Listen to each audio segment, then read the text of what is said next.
comment s'est passée la passation entre chef d'entreprise et maire du 6e? Ça s'est passé naturellement?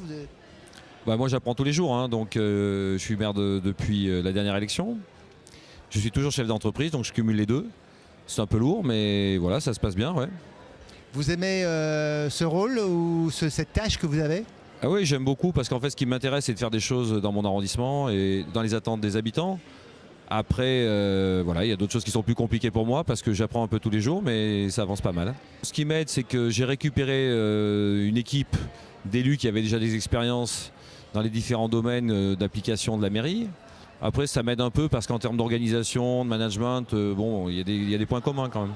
Oui, alors moi, en fait, là, je suis au titre de la mairie. Donc, ce qui était intéressant quand on m'a parlé de cette association, c'était d'organiser une structure au sein d'un arrondissement qui est le 6e arrondissement, qui passe pour un arrondissement assez peu dynamique.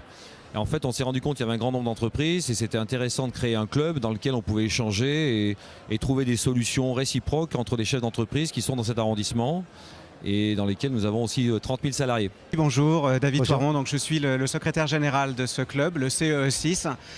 C'est un très jeune club d'entreprises et d'entrepreneurs. J'insiste sur ce point puisque le but c'est que les entreprises de grande taille, de moyenne taille, mais aussi les petites structures et les gens qui veulent créer leur entreprise se sentent bien dans le club. C'est un club qui a justement pour volonté de montrer que le 6e est un arrondissement dynamique, y compris au niveau des entreprises. Et on est là pour s'entraider dans la convivialité, mais aussi l'échange, pour faire bien sûr des affaires ensemble, mais plus que cela, mettre en avant également le patrimoine du 6e, le territoire, et également des services pour les habitants de l'arrondissement. Alors quelques chiffres, il y a 7800 entreprises, voire un petit peu plus dans le 6e arrondissement, ça on ne le sait pas. Moi je suis habitant du 6e depuis toujours et je ne savais pas qu'il y avait autant d'entreprises. Oui. Certes, certaines sont des petites entreprises, des artisans, des commerçants, etc. Le 6e représente beaucoup d'entreprises du tertiaire, mais pas seulement. On a également quelques grands groupes qui sont implantés dans le 6e arrondissement, comme le Club Méditerranée, Areva, le groupe Solvay, Panzani, etc. Mais également beaucoup d'entreprises de taille moyenne qui font partie de notre club, qui compte aujourd'hui près d'une centaine d'adhérents, alors que le lancement date seulement de juin dernier. Bonsoir, je suis Muriel Versini, donc je m'occupe justement des adhésions pour le Club du 6 et par ailleurs je représente le groupe CGECO qui est cofondateur du club et dont notre président Jean-Loup Roger, le président du club du 6e. Il y a un site internet qui est très bien fait. Ouais. On a participé récemment au forum des associations. Ouais. On est assez présent dans des manifestations pour faire connaître le club. Les gens nous appellent et on peut aller sur le site. Les adhésions sont très, très faciles. Et puis on est assez disponible pour expliquer un peu les fondamentaux, notre ADN, à quoi on sert et puis convaincre un peu tout le monde de nous rejoindre. Sophia Schrub, je fais partie de l'équipe fondatrice du CE6. Et moi, de par mon métier, je suis en contact avec beaucoup de chefs d'entreprise. Et j'ai envie de dire que le dénominateur commun sur un chef d'entreprise, c'est souvent d'être seul, d'avoir une compétence, mais d'avoir besoin de partager des compétences avec d'autres chefs d'entreprise.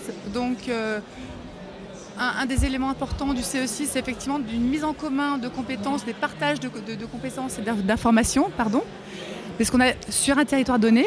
Ce qu'on a aussi voulu faire également, c'est qu'il y ait un échange, par exemple, entre le monde des étudiants, de l'enseignement et des entreprises du 6e. Et d'ailleurs, à ce titre-là, un exemple, on organise bientôt le rallye du 6e pour faire en sorte qu'il y ait des étudiants qui découvrent le monde de l'entreprise au niveau des entreprises du 6e notamment. De la même manière qu'on souhaite effectivement qu'il y ait une vraie découverte du patrimoine du 6e, mais toujours dans un contexte, on va dire, de lien entre entreprises et habitants du 6e. Moi, j'ai trouvé que CE6, c'était formidable parce que finalement, ça n'existait pas. Et nous, en tant qu'élus, on a toujours un peu de mal à aller de manière tranquille vers ceux qui bossent dans nos arrondissements. Et puis, ça montre que le 6e arrondissement, c'est une ville. Il y a, je crois, Pascal, 50 000 habitants. Donc, ça veut dire qu'à lui tout seul, il est capable de bouger. Et grâce à CE6, je pense qu'on va bouger. Et le fait que les élus aient un regard très doux et bienveillant vis-à-vis du club montre que oui, on va passer une vitesse supérieure dans ce rapport entre le politique et l'économique. Ça, c'est formidable, parce que moi, je suis dans une autre vie, dans un cabinet du 6e arrondissement d'avocats.